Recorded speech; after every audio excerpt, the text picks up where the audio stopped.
Hi, my name is Gemma Lee, and welcome to my channel. Today, we are going to be reading Remnants of Filth. Well, continuing with it, I plan on reading for at least an hour this time. I can't do any more than that, but I am so excited to start. We ended at chapter 23, the last I read, and I know it's been a while, but I got pretty busy moving. I finally am a homeowner, and I'm so happy about that.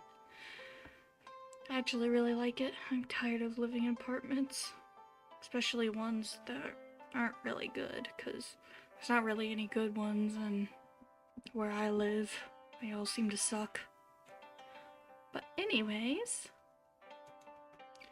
we'll be starting on chapter 24, called Flower Pluckers Are Human Too, which is on page 263.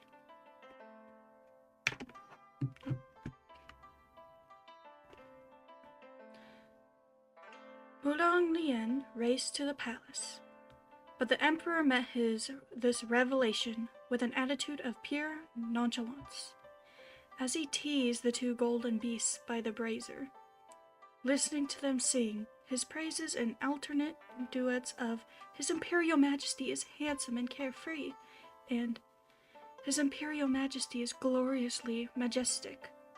He reassured Wulong Lian with a few careless platitudes, then told him to focus on cracking the case instead of worrying over other matters. The Imperial Palace is closely guarded. Even if Gumong did collude with that cook, what could he do? Pull down the sky? Your Imperial Majesty must remain vigilant, Wulong Lian said anxiously. In the end, this incident is the result of this subject's neglect.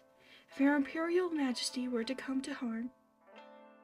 The Emperor stopped, fiddling with his golden incense chopsticks, and put them down. Enough. You think we don't know you? Gumong escaped from your pavilion. You're only so anxious because you're afraid we'll be angry and hold you responsible. He shot a glance at Wulong Lian, with a smile that didn't reach his eyes. Oh, alien? You're our brother by blood. Be at ease. Would we punish you for something like this? Once the Emperor ascended the throne, according to custom, he was to address his siblings and cousins by their official titles. However, in private, he still sometimes called Wulong Lian alien. When he needed to reassure him, the closeness of familial bonds had to be emphasis. As for Gumong, if you still feel uneasy, we'll send him to the prison. It would be a trial for him to escape that, even if he grew wings. With great effort, Wulong Lian calmed himself and acquiesced. Not sure how to pronounce that word. Your Imperial Majesty, might this subject receive permission to perform an interrogation, should the case require it? Go ahead. Why wouldn't you be allowed to interrogate someone? Then the subject's use of torture... The Emperor glanced at him, smiling, then snorted. They say it's Xie, the ruthless, and Wangshu, the cruel. We see that this is true indeed. Is it that you can't get people to tell the truth without torture? Wulong Lian cleared his throat. Gumong is a special case, of course. Enough. Interrogate him however you like, but don't overdo it.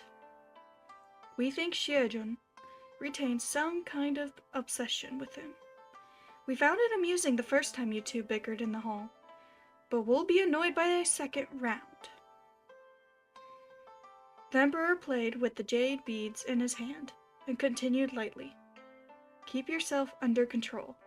don't let us hear a formal indictment against you." He rolled his eyes. "One of you is an important military official, and the other an imperial scion. Yet, for the sake of your personal grudges, you act like 3-year-olds squabbling over a toy. Do you really think we can't tell?" Mulong Lien found himself unable to reply. The rising sun emerged in the east, as the light of day pierced the darkness. The citizens awakened and rose from their beds, chattering and gossiping.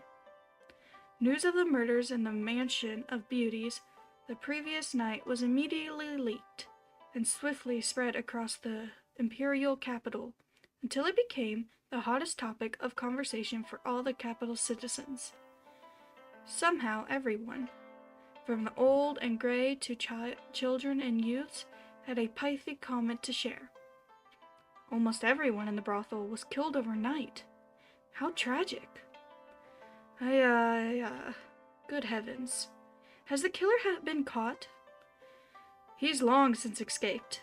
Before escaping, he even left writing on the walls. Gold and treasure are a plentiful sight, but rare are the men who can last all night. The version I heard was, this humble one is lonely, sincerely seeking wives. Who can say? In any case, the Mansion of Beauties is all sealed up now.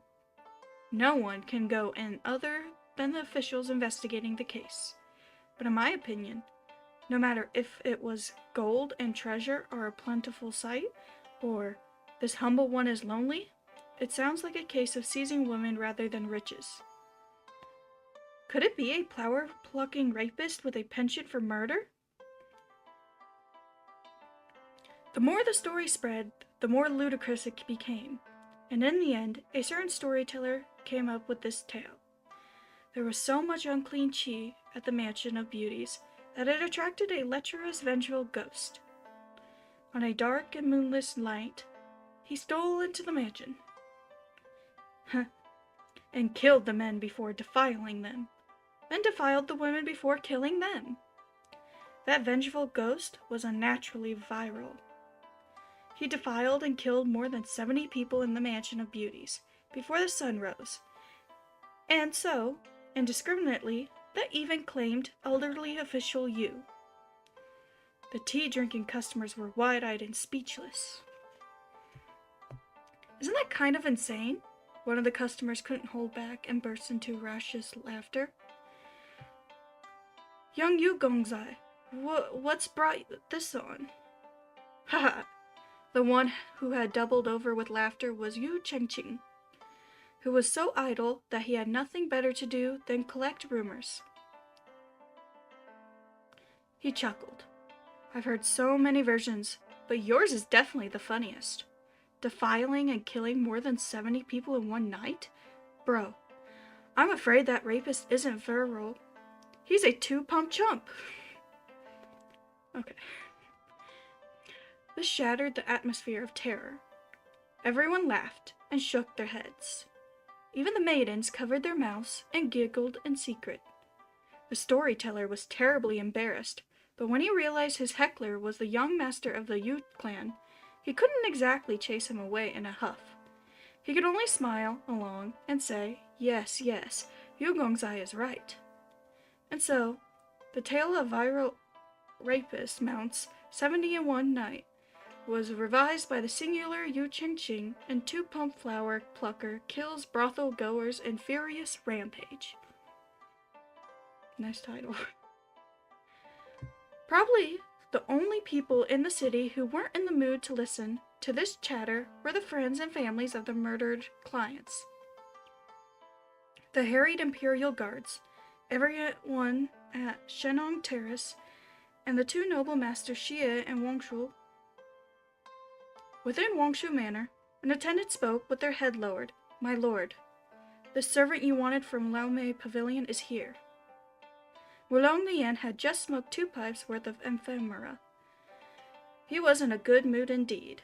"All right, let him in." The servant The servant hurriedly entered the hall, kneeling in front of Mulong Lian to give his report. The slave greets Wang Shu Shenjun. May receive 10,000 blessings. Enough, enough.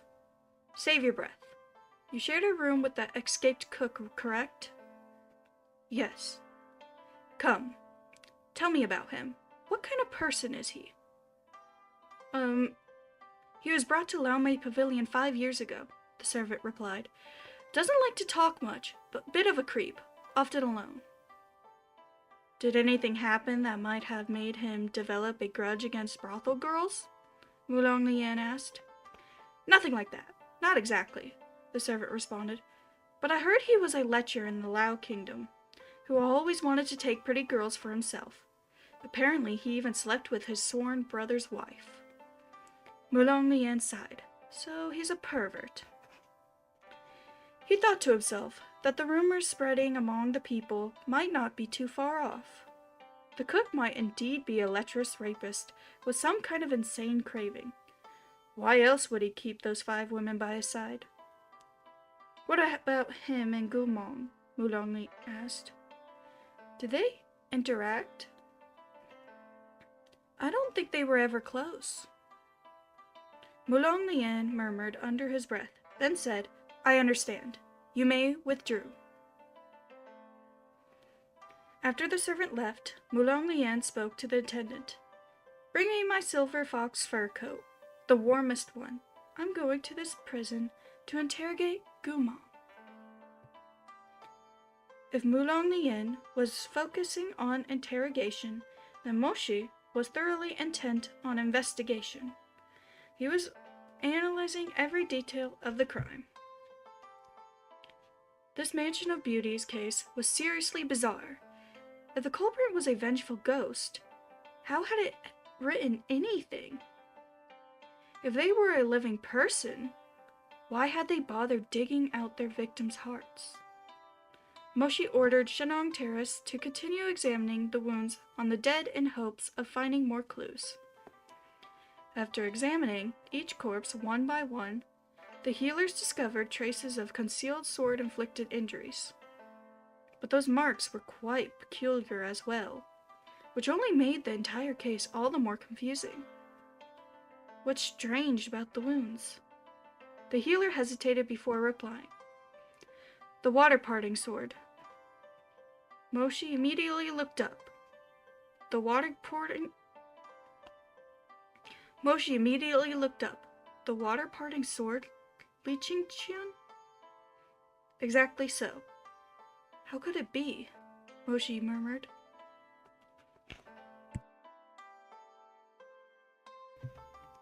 The swordsman, Zhongshu Li Qingqian, was a cultivator who had been born in Lichun.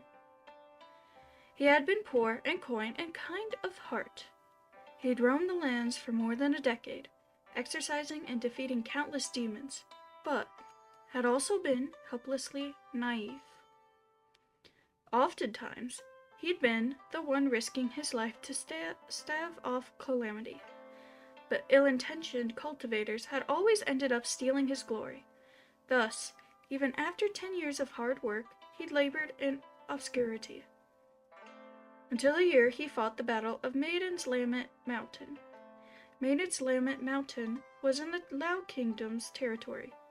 It had once been known as Phoenix Feather Mountain, but the Lao Kingdom military had at one point gathered some 100 women from who knows where, dressed them all in crimson wedding robes, and buried them amid the sounds of their anguished wails. Damn.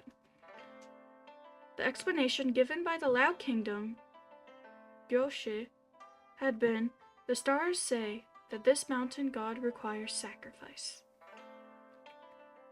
After those aggrieved women were buried, their hatred soared relentlessly up toward the heavens. Many roaming cultivators had come forward to try to exorcise them, but they had all died at the hands of the maiden ghosts.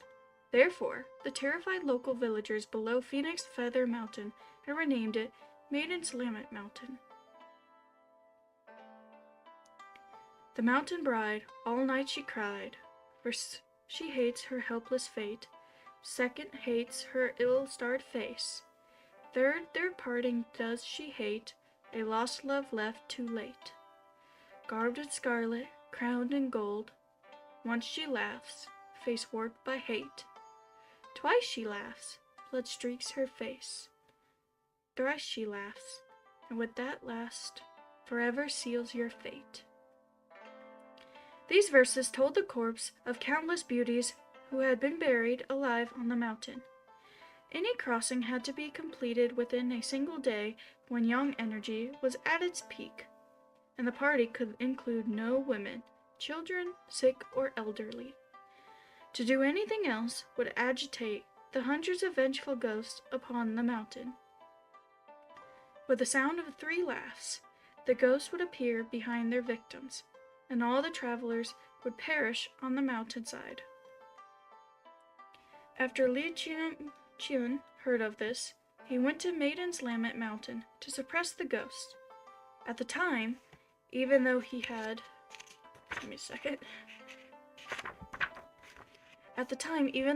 defeated countless demons, he had never cared to build up his reputation, so not many people knew his name. When the magistrate saw this young cultivator in patched-up clothes, looking like some nobody, he couldn't stand idly by. Even though the bounty's high, there's hundreds of ghosts on the mountain, every one of them a terrible fiend. Xiangzheng, don't put your life at risk. But Li Qianqian only replied that he wasn't seeking riches. Then he walked up the mountain, accompanied by nothing more than the sword at his side. His trip lasted 3 days. Just as everyone began to sigh that another cultivator had died on the mountainside, the anguish howling of hundreds of women burst out of Maiden's Lament Mountain, along with a beam of jade-colored light that could be seen from miles away. Later, when people described that sword, their expressions would grow dreamy and they would sigh, memorized by the past.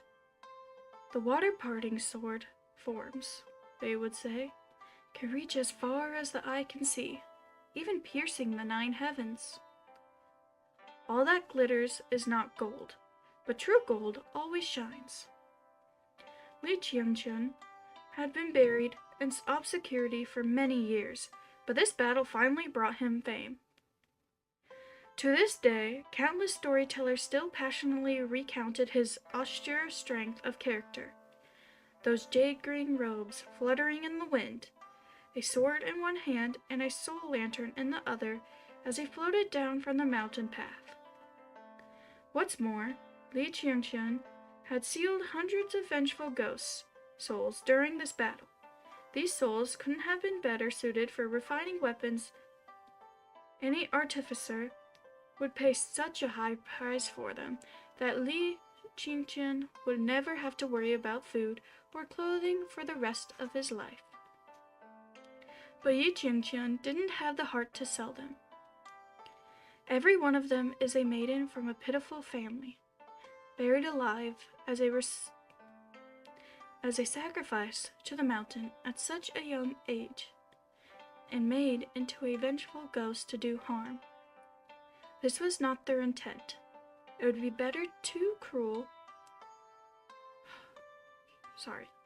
It would be far too cruel to refine them into magical tools. They'd never be able to reincarnate. So Yi Qianqian resolved to travel to an island with potent spiritual energy in the Eastern Sea, and help these hundreds of souls passing on. Because their hatred was so deep, and their numbers so great, it was entirely possible that it would take more than a decade to complete the task. Before Yi Qianqian left, he passed his water-parting sword manual to his younger brother, reminding the young man to work hard and cultivating, to use these sword techniques to do good as much as he could. As for himself, Yi Qianqian vanished without a trace into the vast mortal world. The healer from Shenong Terra spoke cautiously. Even though Li Zhongxi is said to be righteous, these corpses bear the marks of the water-parting sword. Could it be that the rumors are false? Impossible. Moshi closed his eyes. Before Yi Qingcheng became famous, I had the good fortune to meet him. He was indeed a righteous man. He would never do such a despicable thing. You'd be surprised how many good people do terrible things. Then could it be his younger brother? Moshi shook his head. The water-parting sword is very difficult to cultivate. It'd be impossible to use without 10, even 20 years of arduous work. Li Haode was only possessed his older brother's sword manually for a few short years, is what I meant to say. The timeline doesn't add up. After the healer from Sheneng Terrace completed their report, Moshi sat in the courtyard, eyes closed and brow knitted, carefully, thinking through the connections between these events. YUWU asked curiously, "My lord, everyone at the street stalls is saying the culprit is a rapist. Some strange fixation made him kill a bunch of people in a brothel. They kept 5 beauties to carry off. Is that not how you see it?" "It isn't." YUWU hadn't expected Moshi to so directly refute the city's hottest theory. He blinked, taken aback. Why? Moshi unrolled a scroll of spirit jade on the table. The names and appearances of the deceased, as well as those of the 5 missing women, materialized on its surface. Come look at this. YUWU drew closer and looked at it intently for a good long time. He couldn't find any problems, and so replied obsequently. I need to look that word up. "This subordinate is too dull to perceive the workings of heaven." "Pick out the best-looking 5, Moshi said. YUWU loved doing things like comparing and ranking people, so he pointed at a few of the brothel's beauties with all due speed. "Her. And her. No, she isn't as pretty as the one next to her." As he happily made his selection, Shiojun said, "Have you noticed that not a single one of the maidens you've chosen was taken by this rapist?" "Huh." Li Wei was stumped for a second, and his eyes widened. "It's just as you say." He ignored the star songstress and beheaded many of the most beautiful courtesans to keep these 5. Moshi looked at the little portraits on the jade scroll and crossed his arms as he murmured as if he were explaining himself to Liyue, or as if he were sinking back into his thoughts. He did not do this for women. This humble one is lonely, sincerely seeking wives. Likely doesn't reflect his true intentions. At that moment, a servant of Shia Manor hurried over. My lord! My lord!" "What is it?" Moshi turned, frowning. "Has something happened?" "You had Zhao Liji keep an eye on Gumong's movements in the prison. Just now, Zhao Liji sent a message. Wang Shujun suspects that Gumong had something to do with the Mansion of Beauty's murder case. So..."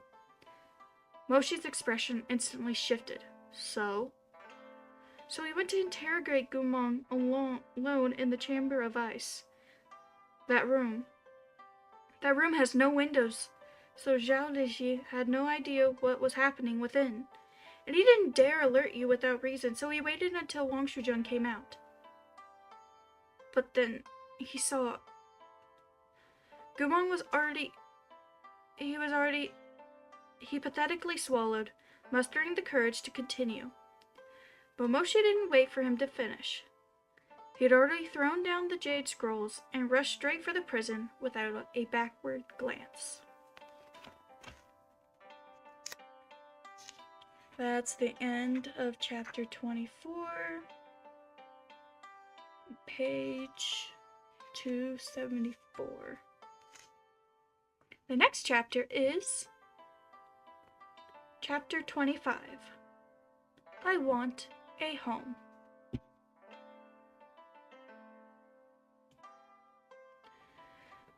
The chamber of ice, and the prison was lightless, airless. Its interior was no larger than a cowshed, but the walls were a foot thick, and it was barred with 3 layers of gates. Every serious case involving the imprisonment and interrogation of unforgivable criminals was conducted within its walls. No gods above, no escape below. A bleak prison cell filled with the midnight wailing of 10,000 ghosts.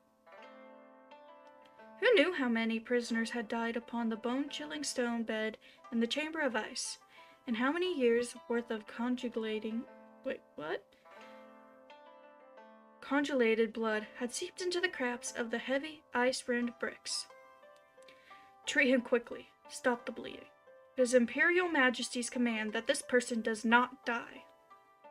In the dim prison, the warden irritably gave directions. The healers who answered to him rushed back and forth in the cell, scrambling for spiritual medicines and magical implements, while younger disciples rushed to pour out the bloody water wiped from the wounds. The warden clapped a hand over his forehead, sighing, "My God, Wang Shujun was too vicious. What even happened here?" In their frazzled haste, they suddenly heard someone announce from outside, "Shijun has arrived." The warden nearly bit off his own tongue. Wang Shujun comes. Wang Shu goes. Xie comes after Wang Shu goes. Were they the sun and the moon, taking turns to rise in the east and set in the west, not stopping until they had killed Guwang? Yeah, but I don't think Wang Shu wants to kill Guwang. If he were merely some traitor, they could kill him and no one would care. How many people had ever left an interrogation in the chamber of ice alive? But His Imperial Majesty insisted that this person was to remain alive, so if these 2 noble masters kept having their fun, the sucker who'd have to mop up afterward would be him. Cursing inwardly, the warden nevertheless put on a warm and enthusiastic smile to greet his visitors. "Ayo, Xiejun's here." This subordinate was too busy to welcome you. "I am remiss, and I ask Xiejun to forgive me, and not to fault with someone as low as this subordinate didn't leave his mouth before Moshi lifted a hand to cut him off. He didn't spare the warden a single glance as his head straight into the chamber of ice. The warden rushed after him. "Xiejun, you can't. Guwang is covered in wounds. He's not even unconscious. Even if you wanted to interrogate him." "I wish to see him." "But Xiejun—" "I said I wish to see him," Moshi said angrily. "Do you not understand?" The warden was stunned. "Move aside." How would the warden dare to stop him? He swiftly turned to let Moshi pass, and then followed right behind. The chamber of ice was suffused with a bitter cold. The only source of light was a faint blue flame lapping in a skull-shaped lamp. Guwang lay on a stone bed, his white prisoner's garb dyed scarlet, crimson water dripping from the blood grooves in the stones. His face was terrifyingly pale, his eyes wide and unseeing. Moshi walked to his side in silence, betraying no perceptible reaction. Wang Shujun suspects...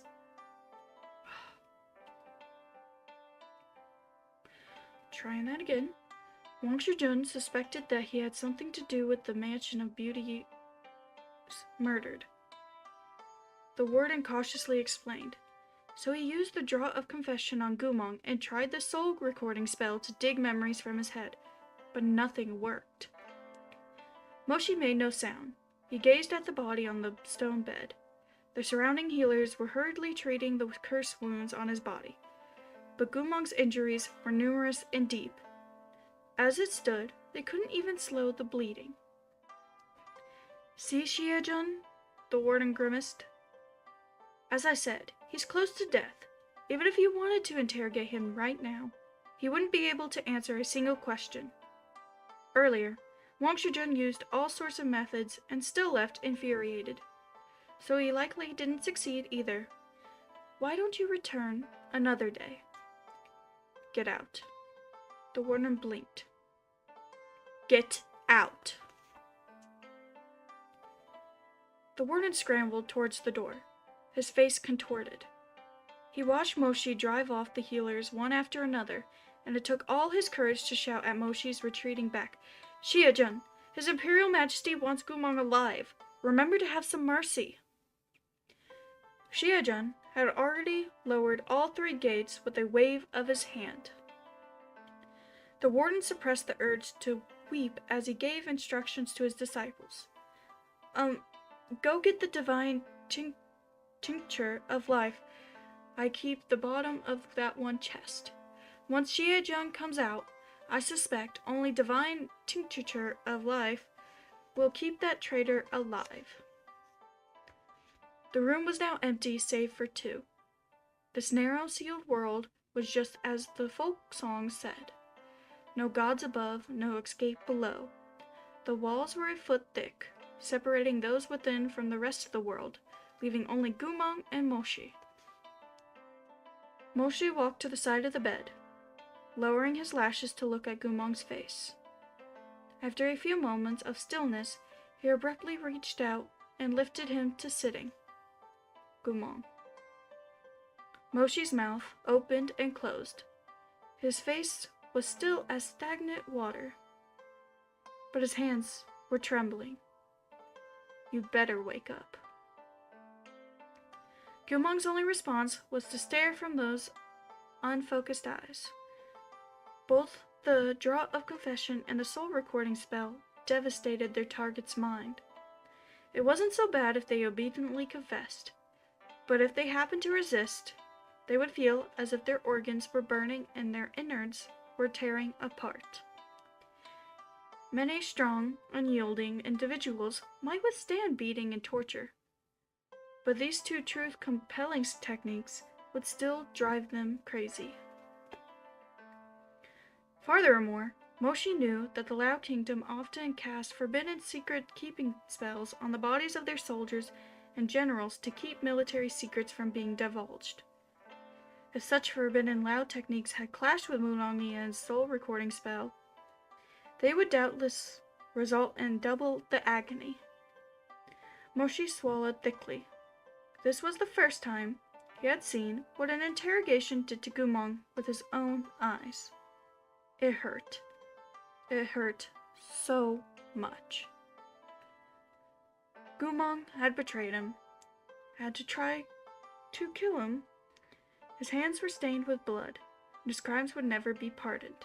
But this was also the man who had once abandoned everything before the throne, caring nothing for his life, his rank, or his future prospects, as he fearlessly shouted at the emperor merely to his soldiers could be properly buried.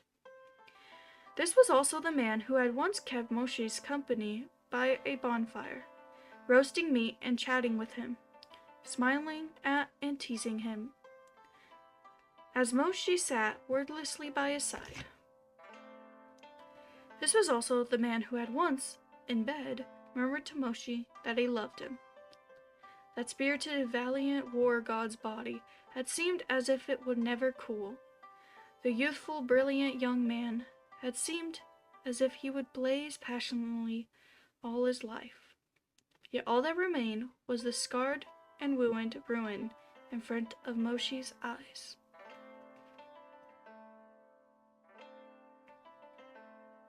At that, a thought occurred to Moshi, clear as day. He had been away from the capital for a full 2 years. In that time, how many interrogations of this sort had taken place? So many people wanted to pry words from Gumong's mouth and obtain the secrets of the Lao Kingdom. Exactly how many times had he been brutalized beyond the pains of death? How many times had Gumong's agonized howling gone unheard. As Moshi's pain deepened, his reason was swiftly disappearing. The two of us will always be together, no matter how hard. I will endure until the end. Shidi. Moshi squeezed his eyes shut, suddenly no longer able to bear it. Clenching his jaw, he pulled Gumong into his arms. Radiance gathered in his hands as he pressed them against Gumong's back, and passed the purest, most potent spiritual energy he possessed into the blood-stained body. Moshi knew he shouldn't do it. He would be discovered. He had no way to explain why he'd rushed in to personally heal Gumong's wounds. He understood that he should give Gumong over to the prison's healers. These people wouldn't defy the Emperor's orders and let Gumong come to farther harm, and Wulong Lian's work might not have been fatal. But Moshi couldn't hold back. His heart seemed to have been snatched away and torn apart, tormented as it had been by more than a decade of love and hatred, unanswered yearning and stubborn attachment. It was as though, if he didn't take hold of this body before him, if he didn't personally pass him spiritual energy, he would be the one to die in this chamber of ice. Most of the wounds on Gumong's body had come from Wulong Lian's holy weapon, and they healed with awful slowness. In the process of stopping the bleeding and treating Gumong's injuries, Moshi's military robes were almost entirely soaked. As Gumong's limbs gradually began to recover, he unconsciously began to shudder, his bloody hands quivering incessantly. After a long while, Gumong started to mumble, I don't know. I don't know anything. Moshi had been silent this whole time, not saying a single word as he held Gumong. He didn't dare be too intimate, as if any closeness were a colossal sin, but he refused to let go. He felt his own heart would stop if he did. He closed his eyes, slowly sending vigorous spiritual energy into Gumong's body. Other than Gumong's half-conscious mumbling, there were no other sounds in the chamber of ice. Eventually, amid this hush, Moshi heard him mutter something new. I want a... And before I continue, I'm going to show you the picture that's in the book. It's a very heartbreaking picture. Oof. God. I feel so bad for Gumong. Is this how most of the series is gonna go? I'm gonna feel really bad for Gumong, huh? Anyway. Moshi was stunned. What? Gumong's voice softened farther, almost as faint as a mosquito's buzz. Tearful, trembling, shaking. Home. His final word drifted down, soft as a willow fluff, but it exploded in Moshi's ears like a clap of thunder. Moshi stared down at Gumong's face and found that his eyes were tightly closed. His long, dark lashes, laid over the purplish shadows below his eyes, were wet. Gumong had choked out those words in a dream.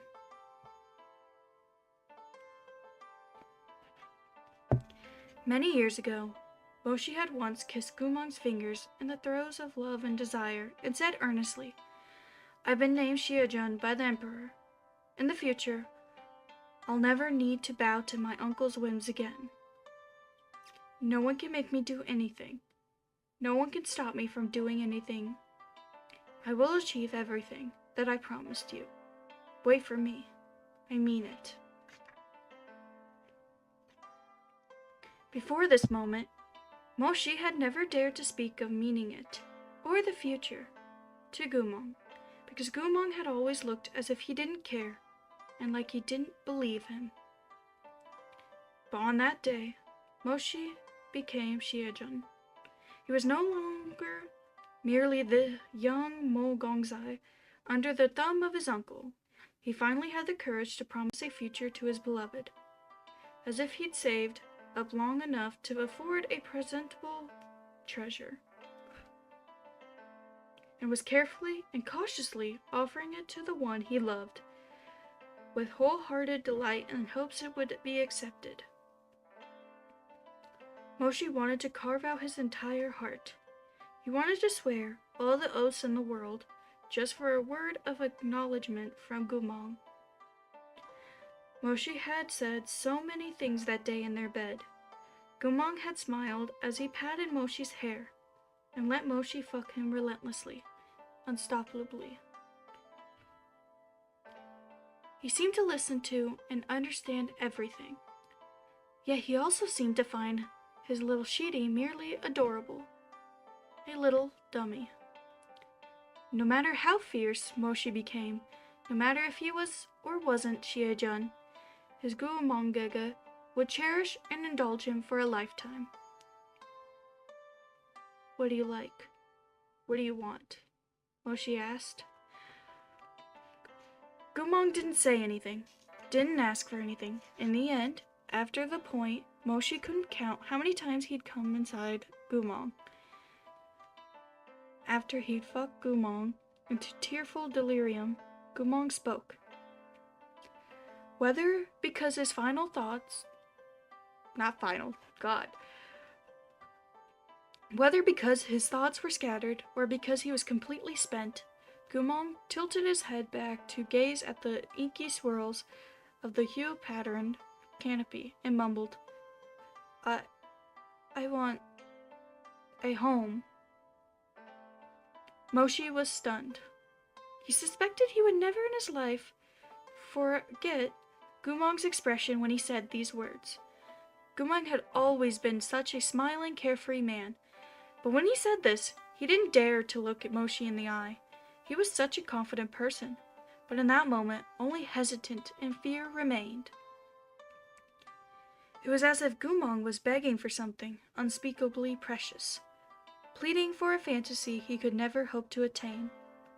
After saying this, Gumong closed his eyes, tears rolling down from their reddened rims. Moshi wasn't quite sure whether they were the tears Gumong usually shed when they went to bed. Moshi realized then, with impossible clarity, that the invincible General Gu was, in the end, still an orphaned slave. He had been beaten and cursed at for more than 20 years, without a true home that he could call his own, without a single person he could call family.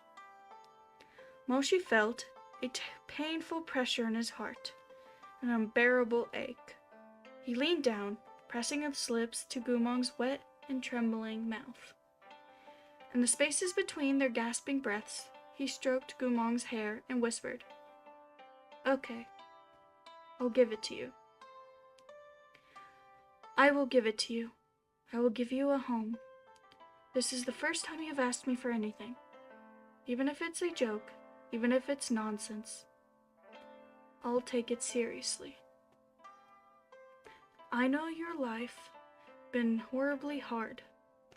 So many people have bullied you, toyed with you, so you don't dare accept what others give you. Don't dare believe what others promised you. But I would never lie to you. Wait for me. Wait for me. I'll do my best. Upon battlefields of blood, I'll make my name. I'll use all my war-won merits for the right to be with you. Wait for me. I will give you a home."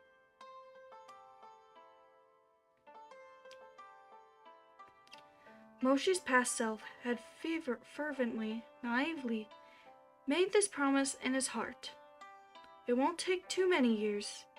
It won't be too long. I will give you a home. I want to stay with you.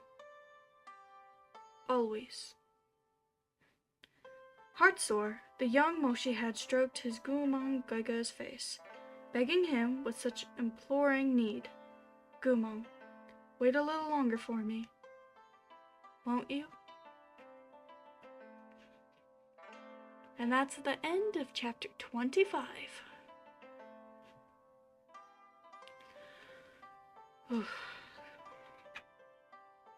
On page 284. We'll be reading one more chapter for the day. Chapter 26. Secretly watching over you. On page 285. When Moshi exited the chamber of ice, the warden felt his soul was about to evaporate. After Wang Shujun, the cruel, had come to interrogate Gumong earlier, he'd come out wearing a set of pristine sapphire blue robes. Even the moonstone pendant at his chest had been perfectly straight. But once the warden had gone in to look, good heavens, Gumong had been drenched in blood. Wang Shujun had left Gumong in that terrible state without getting a drop of gore on himself. So if Xie Jun's martial robes were completely soaked through, then didn't that mean that Gumong was... At this thought, the warden's knees went weak, and he nearly fell to the floor. Fortunately, a nearby disciple stepped up to support him in time, so he managed to remain upright, if barely, as he shakily bowed to Moshi. Xie Jun, safe travels. Moshi stalked wordlessly out of the cold and ghastly prison corridor, his face ashen, lips pursed. Whichever. He didn't look back. Those not the time to be stuttering. Those military boots, inlaid with iron plating, clicked crisply against the icy brick. Divine tincture of life. Divine tincture of life. Hurry up, hurry up. The warden's hands shook as he grasped the spiritual medicine that could regrow flesh and reverse necrosis, leading a dense flock of healers. He rushed into the chamber of ice. Before he could get his bearings, he stopped short, shocked. Gumong laid on the stone bed, covered by a worn black and gold fur coat. The thin face, visible within the depths of the fur, was clean. The disciple was shocked. Shifu, what's happened? The warden swept a glance over the coat, and his gaze landed on the intricate golden snake totem on its sleeve. His heart pounded. Wasn't that the insignia of the Northern Frontier Army? Come to think of it, Moshi had plainly worn a warm greatcoat when he entered the prison. But when he left, he had been wearing a practical set of fitted black robes. So was it possible that this coat was... Swallowing, the warden took a few steps forward, and timidly lifted a corner of the coat. Gumong was curling up, asleep underneath, his breathing even, and his wounds no longer bleeding. The warden was astonished. He had a faint feeling that something wasn't quite right. But when he thought of Moshi's usual continence of icy pride, and then of how Gumong had once mercilessly stabbed Moshi, his brazen conjecture was rapidly extinguished. The disciple craned his neck for a better look. After standing for a few seconds, he jerked back in surprise. Hiya! Isn't that Xie Jun's outer robe? The warden didn't immediately respond. Shifu, don't they say Xie Jun is a clean freak? That he never lets anyone touch his belongings? The warden turned, rather speechless. Don't tell me you think he wants this coat back. Oh. The disciple scratched his head in embarrassment. Of course not. After just a second, his curiosity got the better of him once again. But didn't Xie come to interrogate Gumong? Why would he treat a prisoner so well? It's not like he's an official with a penchant for torture. Although, the warden was still apprehensive. He had a keen understanding of what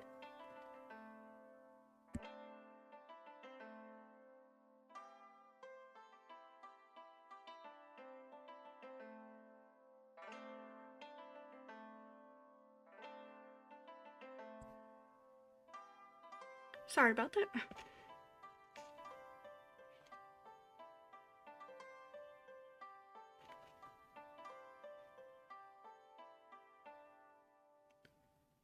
Damn, where was I? Although the warden was still apprehensive, he had a keen understanding of what should and shouldn't be speculated on. Patting the little disciple's shoulder, he said meaningfully, "Not everyone is as fond of bloodshed as Wang Shujun." Oh. The warden turned to give instructions to the rest. With regard to what transpired today, you must all be careful. Don't spread word of it to outsiders. He shot another glance at the flying snake flashing gold on the fur coat and lowered his voice. Remember, too much talk brings trouble. Moshi walked along the snowy mountain main road. The west wind whipped across his face. He didn't have a fur coat, but somehow he didn't feel chilled. His penetrating gaze was all ablaze. His heart thundered like a drum as Gumong's low murmur reverberated endlessly in his ears. I want a home. A spark seemed to have landed on the mess of kindling that was his heart. The flames roared up from his chest and burned so fiercely that even the rims of his eyes reddened slightly. Moshi's belief that Gumong's mind might not have been damaged rooted even deeper. Why else would he mumble those words in his delirium? The flames dancing in his chest were both torment and hope. He was so caught up in his thoughts that he didn't notice his blood-soaked clothes attracting the furtive glances of passersby. The snow fell faster, but the light in Moshi's eyes only grew brighter.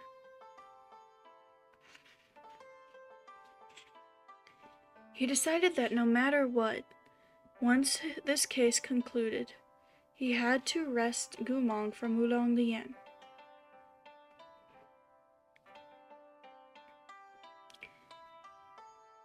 Only then could he observe Gumong from dawn till dusk. Only then could he determine if Gumong truly was faking his stupidity or whether he was genuinely insane. As he walked, consumed by these thoughts, a sudden shrill scream rose in the distance.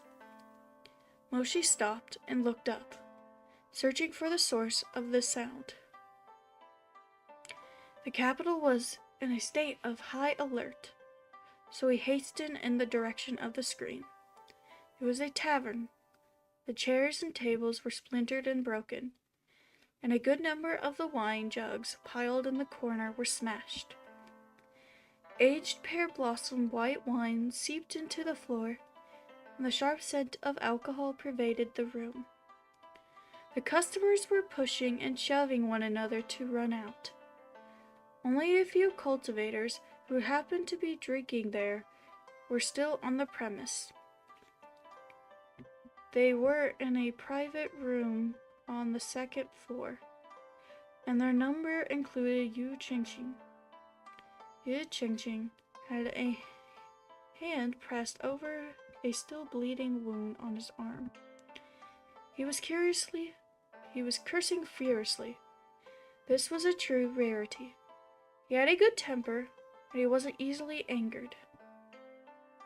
But at that moment, Yu Qingqing was fair smoking with rage, his mouth full of frustrations. Scaredy cat, little turtle, no friend at all. Being a simple and cheerful person who so rarely cursed at people, he repeated the only swear words he knew over and over again, among which even little turtle counted as profanity. Good heavens, it hurts. Moshi reached the second floor with all speed, where he bumped straight into Yu Chengxing, who was still shouting with anger. Big bad dog. When the young man raised his head, he found he had happened to curse directly at Moshi. Hold on. There we go. Moshi stared at him. Yu Chengxing was startled, his round eyes growing even wider. Xiajun, how come you're here? I wasn't referring to you. What happened? Moshi's gaze swept over Yu Chengxing. You're injured? Yes. There was a formidable man in black here, a second ago, who flipped in through the window to kidnap the tavern's Xiao Ke. Yu Chengxing spoke in a rush. Xiao Ke is always so cute. Every time we buy wine, she gives the bros extra. Sometimes she even gives us peanuts and kidney bean cakes. Even though kidney bean cakes aren't tasty, but still.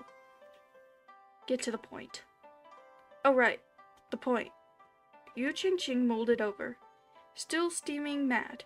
The point is, as soon as I noticed things weren't right, I rushed up to stop the man in black with a few of my friends.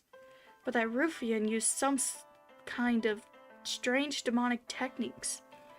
I couldn't even touch his sleeve before he slashed me with his sword.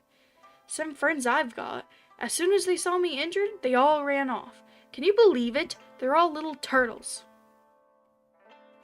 The more he spoke, the angrier he got, until he looked as though he was about to spit blood. It turns out the Chonghua Youth Society is a gang of phonies. Seriously, they're so shallow. Moshi was speechless. The Chonghua Youth Society was a little group that consisted of Yu Chengxing and a crowd of young juniors. A crowd of Gongzai bros whose hobbies were social climbing and putting on airs, and who spent their days parading themselves around together. They even secretly gave themselves Jianghu sobriquets, things like Proud Dragon and Brocade Tiger. Moshi had always felt that this was very stupid, and upon hearing Yu Chengxing decry them, he naturally added his own stern rebuke. I told you not to mess around with those people, but you wouldn't listen. Is your wound serious? It's fine. Yu Chengxing wore a lifeless expression. It's just that I feel such bitter disappointment over my brother's betrayal. Now I can finally experience what you felt, Xiajun, back when you... I don't think it's the same. Just gonna say. He realized mid-sentence that he was headed in a dangerous direction, and hastily shut his mouth, peering wide-eyed at Moshi. Yeah, that's probably for the best. You might want to just shut up. Moshi considered for a moment, then asked, Where did the man in black go? I don't know. He moved too quickly. He didn't even seem human.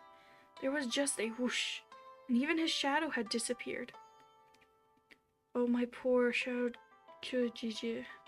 Xiajun, do you think he was that two-pump chump guy?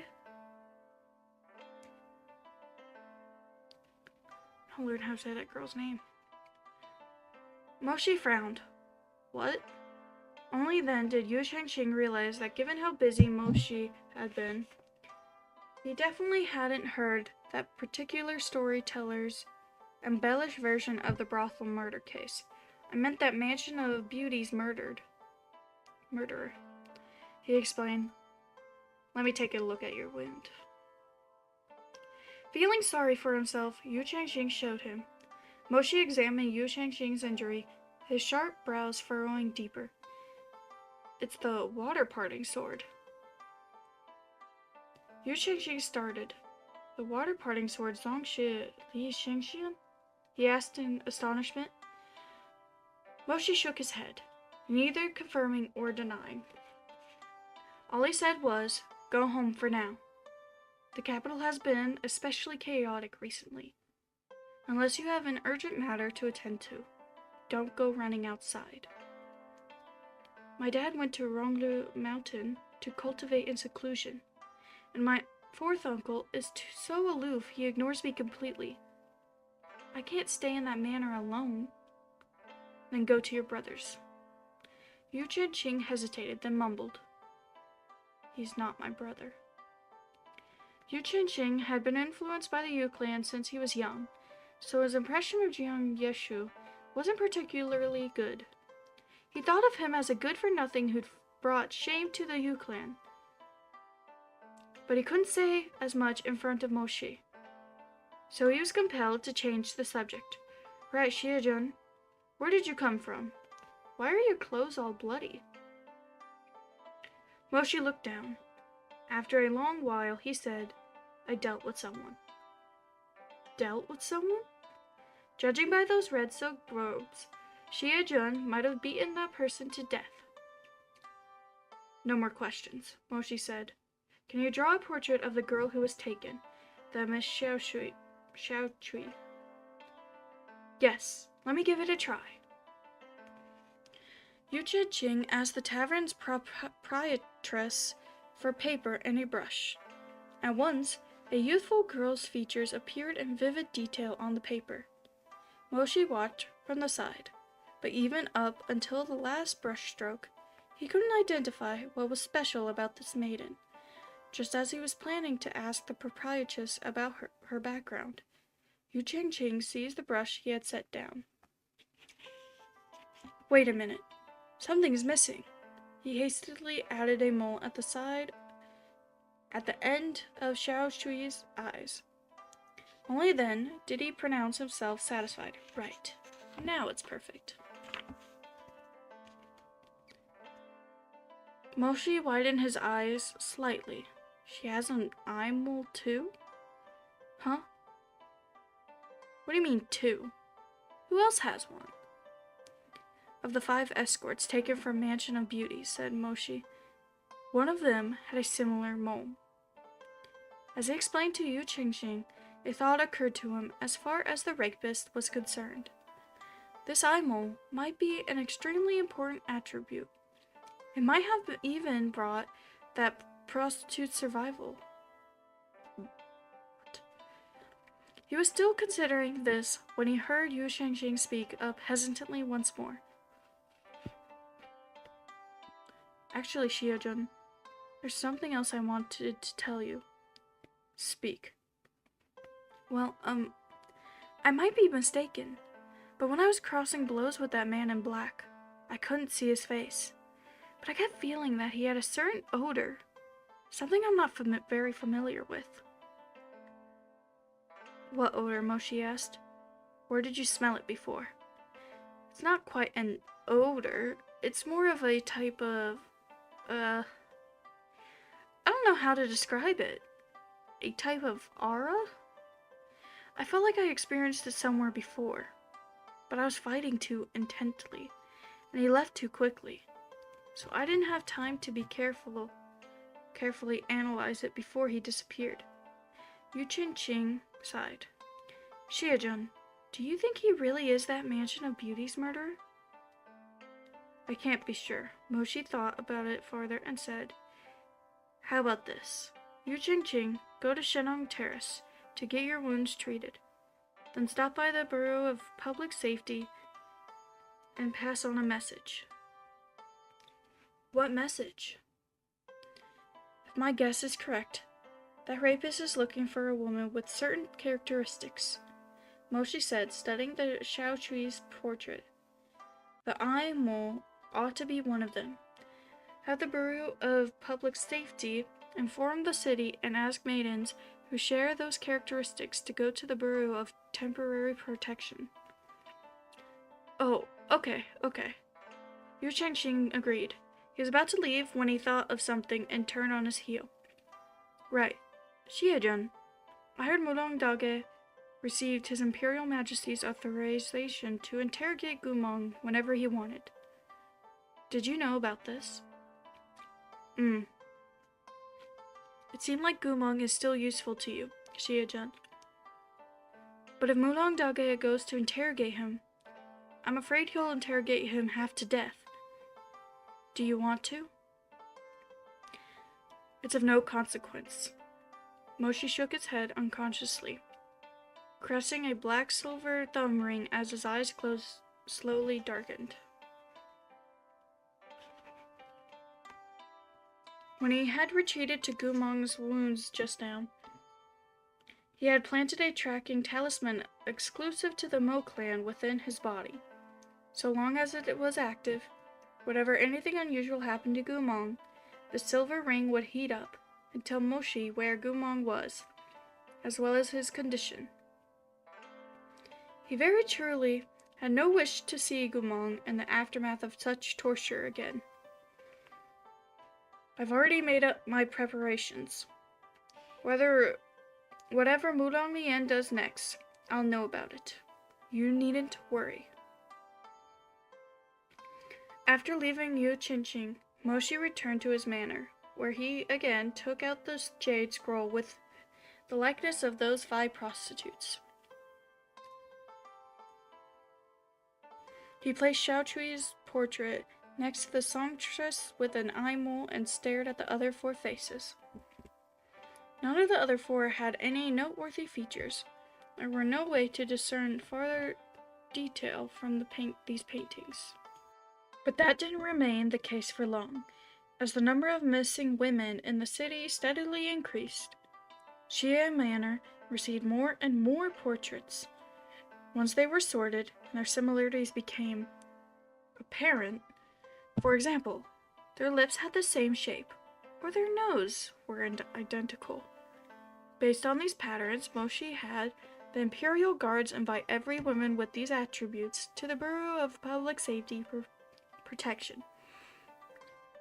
Soon after, women stopped going missing. Only a few maidens who hadn't yet been taken into custody by the Bureau were kidnapped by the rapist now and again. Instead, it was the cultivators who started to worry. If Chengshan Terrace Elder Yu was no match for that scoundrel, what would we do if he tried to carve out our hearts? I become too scared to cultivate alone in the woods. As the year came to an end, the usual hustle and bustle of Chonghua City ground to a halt.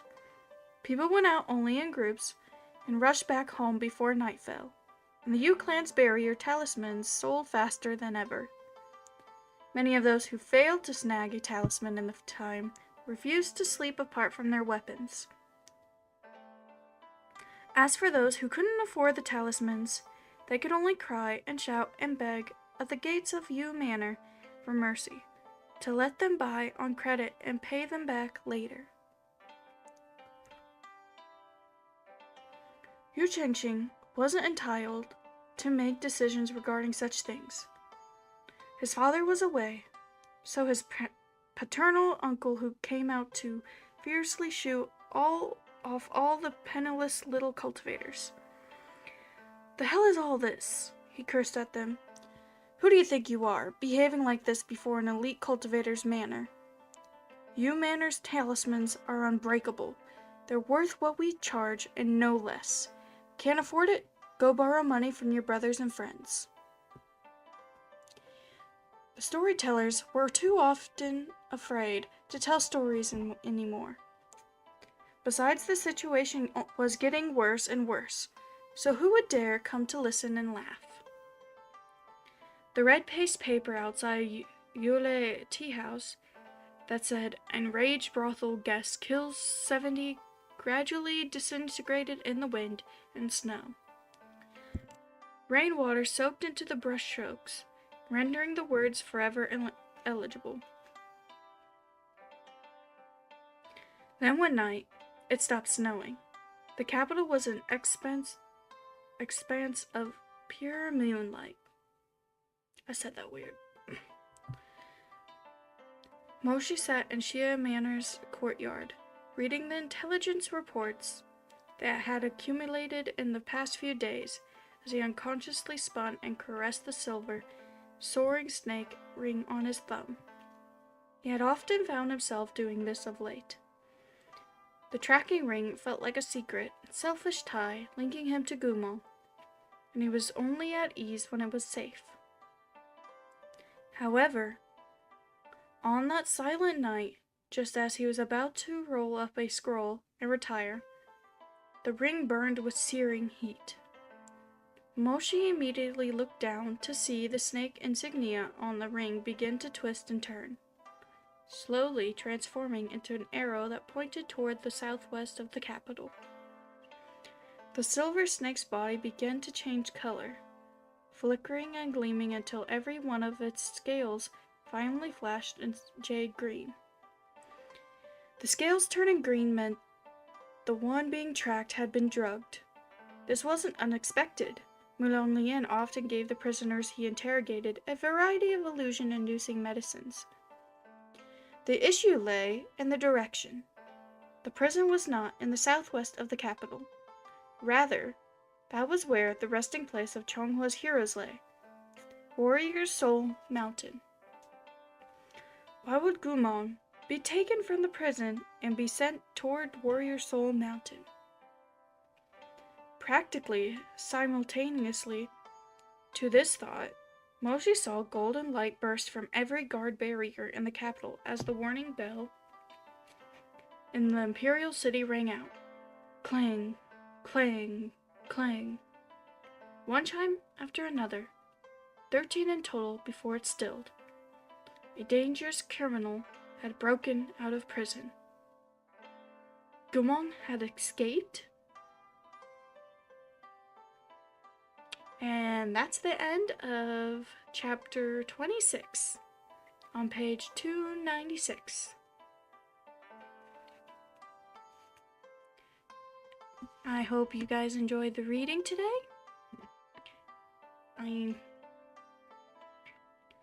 Hopefully it won't be too long until I get to the next few chapters.